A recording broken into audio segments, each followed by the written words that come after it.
délégation ko bokk.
En tout cas, je suis obligé à commencer par ces mots-là, vu la présence des autorités religieuses. Ici présent, Serigne Dambaïdia, ici présent, l'honorable député Aloudia. Eh, Tatoulen Aloudia, vous parlez pas. Et mon papa Aloudia, Migini Tok, autorité Migini Tok, suñu papa Daouda Dia Migini Tok, suñu papa Dame Dia Migini Tok. kon waa kër Alaaji Daouda yëpp ñu ngi nii toog ak suñu mag Abdou Aziz Dia ñu ngi lay nuyu bu baax président APE mu ngi nii toog Abdou Aziz Dia tàcc leen ko bu baax. On va devoir démarrer la cérémonie tout en commençant à saluer les autorités administratives, à savoir le sous-préfet, à savoir le commandant et notre veillante dame Madame Sebor ngeen tàcc ko bu baax a baax eaux et forêts. Waaw. On va devoir aussi saluer l'adjoint au maire, qui est l'autorité, la deuxième autorité administrative de cette localité, Monsieur Aline Diop. Nous y sommes à la 9e édition du prix de l'excellence de Jolof Actu, organisé par l'administrateur du site web Jolof Actu, Daouda Dia ngeen tàccul ma Daouda bu baax a baax a baax ngeen tàccuwaat seen bopp yéen xale yi da ngeen a sant bu baax a baax a baax. Donc on va commencer par les prières. Dañuy jox waa kër Alaaji Daouda ñu defal ñu ñaan bu ñu defee ñaan ba pare ñu daal di tàmbali discours yi incha allah après ci la ñuy daal di def remise de prix. kon ñu jox waa kër Alhaji Daouda ñu defal ñu ñaan bu baax. A'uuzu billaahi mina shaytaani rajiim. Bismillaahi rahmaani rahiim. Wassalaatu wassalaamu alaa ashrafil anbiyaa'i wal mursaliin. Saahibatil wujuudi wa sawabil ahsani li kulli mawjuud. Sayyidinaa wa nabiyyinaa mawlaanaa Muhammadan ibn Abdullah wa alaa aalihi wa ashaabihi wa xulafaa'ihi wa man tabi'ahum bi ihsaanin ilaa yawmi diin. Mbokk yi kon ñu ubbi jotaay bu tedd bii gan ubbee ko ñaan Mawlana tabaraka wa taala mi nga xam ne mooy borom jàmm yàlla defal ñu jàmm defal njaboot gi jàmm defal dëkk bi jàmm ci ndaje bii nga xam ne ndaje bu am solo la ñu commencé ko ci bismillahi rahmaani rahim àggale ko ci alhamdulillahi rabbil alamin ni ñu ko taawoo woon nagari daaw toog jotaay bu tedd bii gën nëgën déwén yàlla nañu ko toogaat ci jotaay bu dàq jotaayu ren bii gën yàlla yokk ñëpp ci biir ak ci bitti rawaat nag nga ñu suñu diggante suñu borom subhanahu wa taala ñaanaaleel ci tim ki nga xam ne mooy waral jotaay bi mu di Daouda Diaw lii mu mën te di ko def ci biir ay boppam yàlla na yàlla yokk xéewalam yokk suturaam yokk teraangaam ci barke yonent bi sallallahu alayhi wa sallam ñaanaaleel tim honorable député Serigne Aliou Dia yàlla bi nga xamante ne bii kan moo mën a samp te képp ku mu samp nga dëggal yal na yàlla gën koo doole samp yal na yàlla gën koo doole taxaw gën koo doole xaar lépp loo xamante ne bii kan bëgg nañ ko ci sutura ak teraanga ci dëkk bi ak fu mu nekk ñu bëgg koo indi ci dëkk bi kan yal na leen fa yàlla jiitu yombalal leen ko tegal leen ko seen loxo ñu indi ko ci seen biir bopp ñu jëriñu ci àdduna jëriñu ci àllaaxira ci barke yonent bi sallallahu alayhi wa sallam ñu bokk jàng Faatiha ñun ñëpp salaatul Faatihi alam nashra falaq ak naas tëjee ko benn béeru salaatul Faatiha yal nañ ko ubbee ci bismillahi rahmaani rahim waaye yal nañ ko àggale ci alhamdulilahi rabbil alamin ñu gisal ci nag yàlla defal ñu fan wu gudd ànd ak wér gi yaram te ni ñu ko teewee ren yàlla nañu ko teewee nekk di woon bismillah aoudu billahi min ashaytan rajim bismillahi rahmaani rahim alhamdulilahi rabbil alamin الرحمن الرحيم مالك يوم الدين إياك نعبد وإياك نستعين اهدنا الصراط المستقيم صراط الذين أنعمت عليهم غير المغضوب عليهم ولا الضالين آمين. اللهم صل على سيدنا محمد الفاتح لما أغلق والخاتم لما سبق ناصر الحق بالحق والهادي إلى صراطك المستقيم وعلى آله حق قدره ومقداره. بسم الله الرحمن الرحيم. ألم نشرح لك صدرك ووضعنا عنك وزرك الذي قد زارك ورفعنا لك ذكرك فإن مع العسر يسرا إن مع العسر يسرا فإذا فرغت فانصب وإلى ربك فارغب. بسم الله الرحمن الرحيم. وتقل أعوذ بالفلق من شر ما خلق ومن شر غاسق إذا وقب ومن شر نفاثات في العقد ومن شر حاسد إذا حسد. بسم الله الرحمن الرحيم. سر قل أعوذ بالناس ملك الناس إله الناس من شر الوسواس الخناس الذي يوسوس في صدور الناس من الجنة والناس. اللهم يا حي يا قيوم قامت الكائنات بتجليات نعمة صادق سمديتي أتستقامت بواجب شكره وتنحست بلذائذ ذكري من موت القبلة والسهول والجهل فيحيي حياة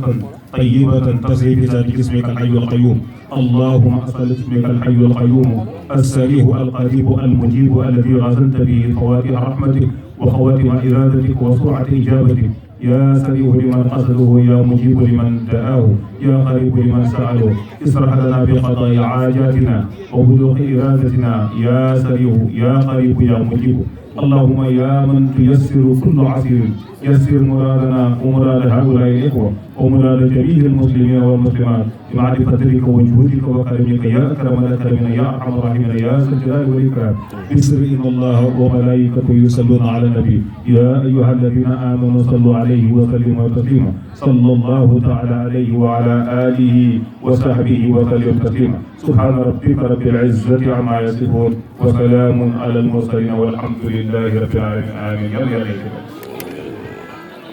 Serigne Alioune Dia, il est accompagné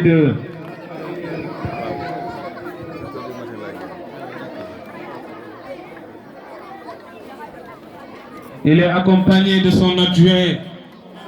Monsieur Alioune Diop. Il est accompagné aussi de Madame Ndiémé Mbeng, ngeen tàccu leen bu baax. Mi ngi ànd ak itam Mame Baba Sall, soldaaru Alioune Dia. Mi ngi ànd ak itam le proviseur du lycée monsieur Ndiouk. Mi ngi ànd ak aussi Abdou Aziz Dia. Mu ngi ànd ak aussi Demba Diankha. Mu ngi ànd ak aussi le chef de quartier Ada Diop. Mu ngi ànd ak ay rakam itam de Papa Dame Dia, Papa Daouda Dia ak Papa Cheikh Dia. Ngeen tàccu leen bu baax a baax a baax. Ñu ngi présenter aussi la délégation du sous-préfet mu ngi nii toog. Sous-préfet ngeen ko xamee mi ngi nii toog ànd ak le commandant ànd ak aussi madame Sebor muy eaux et forêts bi nekk fii ci dëkk bi ngeen tàccu leen bu baax a baax a baax. Nous notons aussi l'arrivée du censeur du lycée monsieur Ngirane je pense te monsieur Ngirane ngeen tàccu monsieur Ngirane bu baax di suñu xarit di nuyu aussi tous les professeurs et enseignants des écoles primaires et du lycée de Mbeuleukhe. Seen présence ci bés bi rafet na lool. On va devoir maintenant passer aux autres intervenants, à savoir monsieur l'adjoint au maire Alioune Diop mu daal di joxe benn mot de bienvenue aux autorités ak ñi nga xamante ne ñooy ay invités. Monsieur le maire Alioune Diop ñu ngi lay woo fii ngeen tàcc ko bu baax. Tàccu leen Alioune Diop waaye xanaa da ngeen a xiif xale yi ah.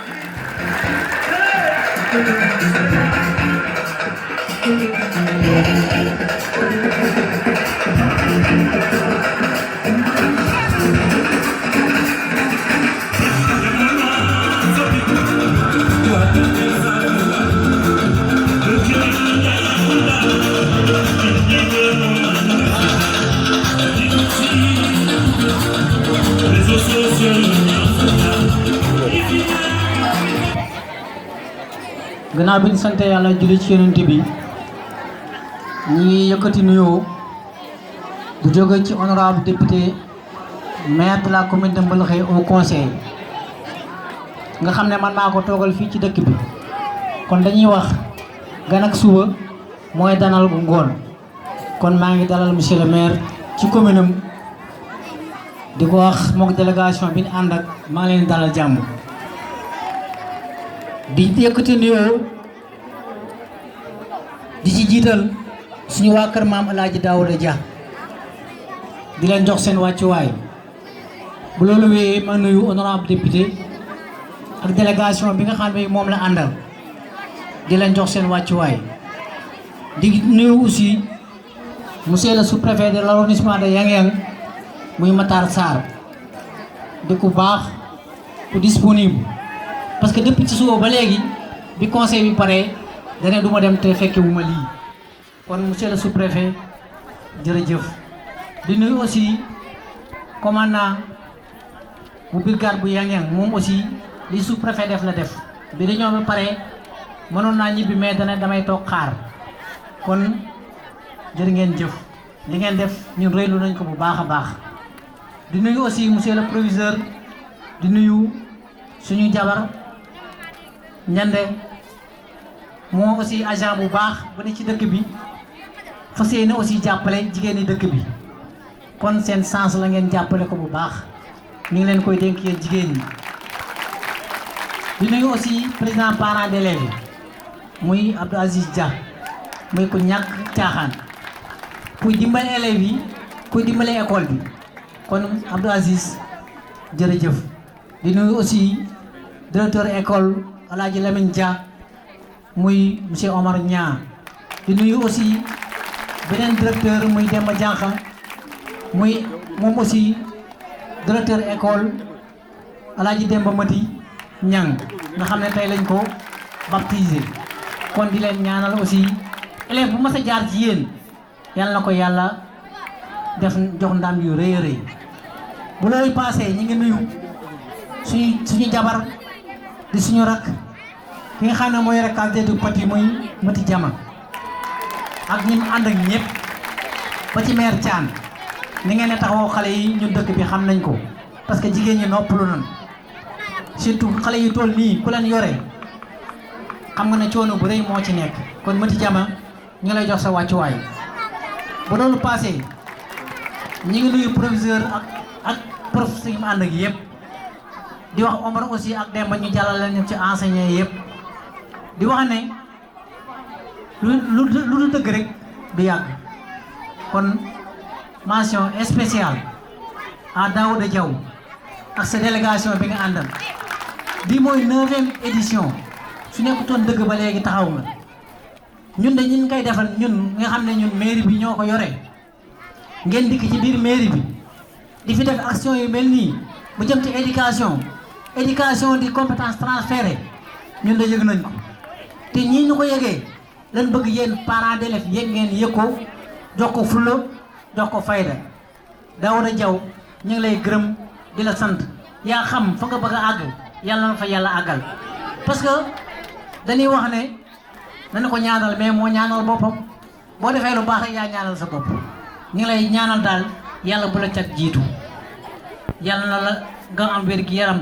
bu mel ni xeer wala doj sax wala weñ bu dara mën ceew dara en tout cas ñun daal population Mbëlëxe ak li ko wër kontaan nañ bu baax a baax a baax a baax ñi ngi gërëm jàngalekat yi yëpp di gërëm seen njiit yi di gërëm honorable député Alioune Dia di gërëm monsieur le sous-préfet sant nañ leen gërëm nañ leen pour bañ a guddal pour bañ a jël temps bi asalaamaaleykum wa rahmatullah. et tàccu leen bu baax a baax a baax a baax. est-ce que bëgg ngeen ni mel ni Alioune Dia est-ce que bëgg ngeen mel ni Aliou Dia est-ce que bëgg ngeen mel ni Aliou Dia. Merci beaucoup, merci. On va devoir passer aux autres orateurs.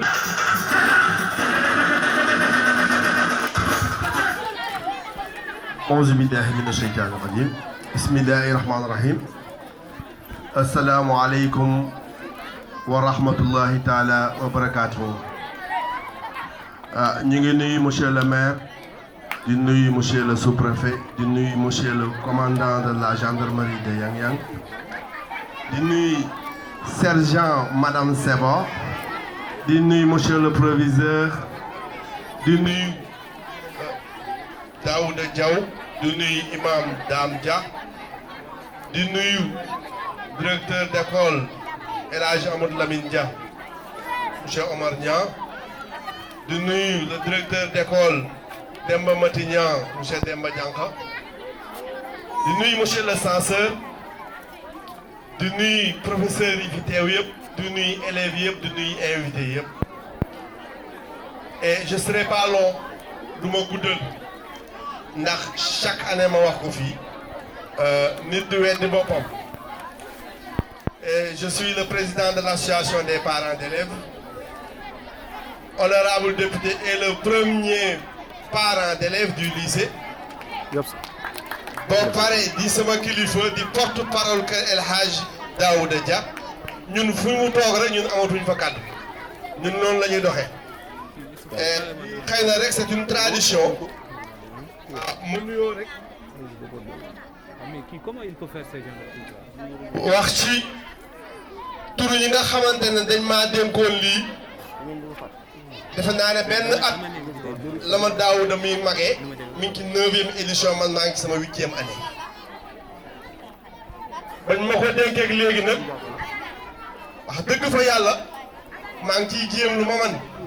waaye ñoom it ñu jàppale ma lool muy parents d'élèves yii ndax xooluñu li may def loolu dañ maa jiital rek bàyyi ba may dem et di sant nag le proviseur Diouf mi nga xamante ne dafa neex a collaborer mu am nag administration boo xamante ne wax dëgg yàlla collaboration bu neex moo am ci lycée ba du ma guddal xanaa di ñaaxaat parents d'élèves yi rek que ni nañu gën a jàppale élèves yi nañu gën a jàppale école bi ñu commencé ko ci case des tout petits bi ba ci école élémentaire bi ba mu dem ci moyen secondaire bi ba dem ba ci lycée bi donc xale yi nan leen ni toppatoo dañuy toppatoo seen jàng xale du jàng école ba ñëw rek jël saagam teg nga ne wàcc na demal lekk te tëdd déedéet njàng foofu lañ ko njàng ca kër ga lañ koy école ba dañ fay jëlee li ñuy jàng waaye ca kër ga la ñuy jàngee soo demee ca école ba ñu jox la fa ay leçon soo ñibbee ba ca kër ga fa nga koy jàngee suñ la joxee ay exercice ca école ba boo demee ba ca kër ga fa nga koy traité donc ñuy ñaan parents d'élèves yi nañuy gën a góorgóorlu ci élèves yi nan leen ñuy bàyyi xel jamono nag dafa soppeeku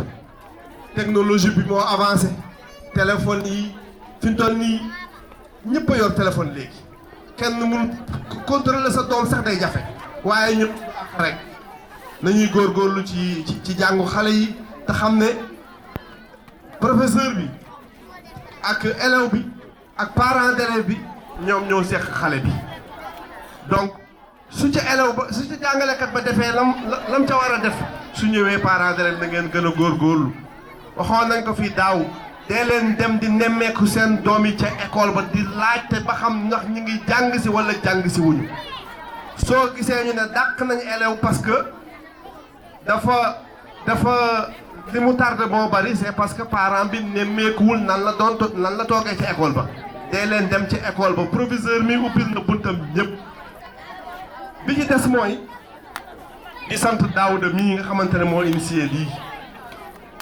mu yàgg lool te yàlla na gën a yàgg yàlla na ko jig jamono rek mooy demee noonu fi mu toll nii am na kooku tey bu sañoon lii du am tey waaye kooku di xalaat loola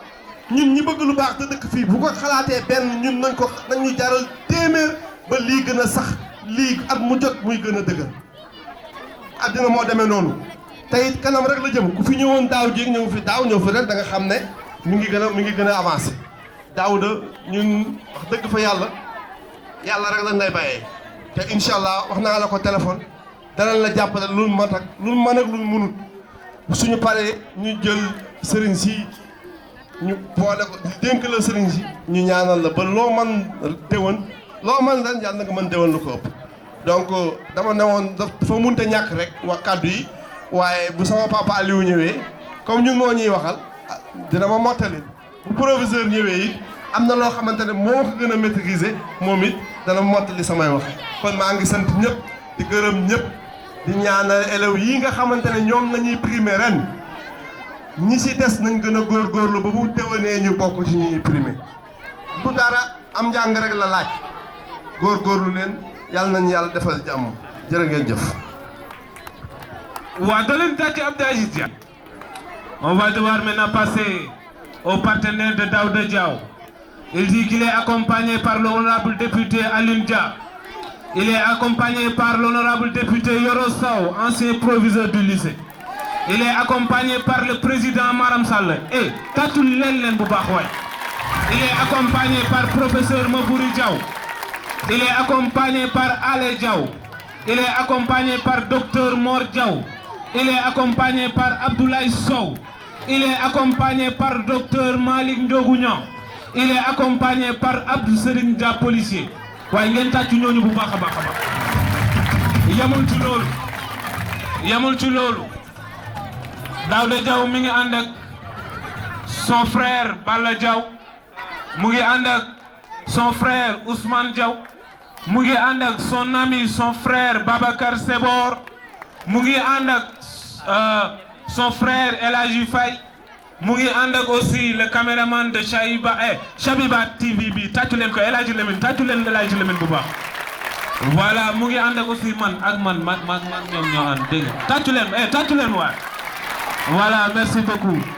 Donc on va devoir passer maintenant à l'autre orateur. Il s'agit du représentant des élèves du lycée de Mbelexe, Ousseynou Dia. Et tàccu leen Ousseynou bu baax a baax. Il va faire un discours pour remercier l'initiateur du site web. Voilà.